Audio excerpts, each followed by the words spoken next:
पहिल्या पदाचा दुसऱ्या पदाशी व तिसऱ्या पदाचा चौथ्या पदाशी संबंध लिहायचा आहे.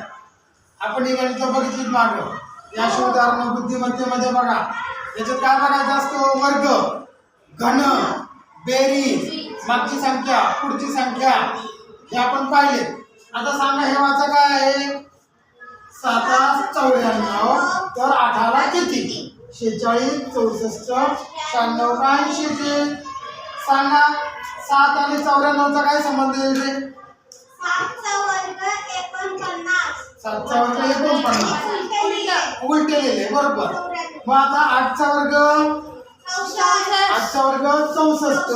मग 64 उलटे कसे लिहिणार?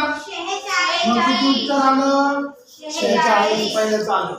दुसरा वाचा 3 आणि 72 तर 4ला किती? मग 3 आणि 72 मध्ये काय संबंध बघा?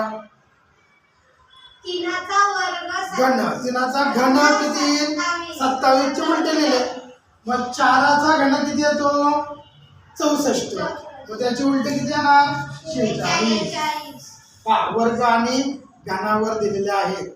तुम्हाला मूळ संख्या, विषम संख्या काही सांगतात, त्याच्यावरती तुम्हाला हा व्हिडिओ हा एक गणित करता आलं पाहिजे. ओके.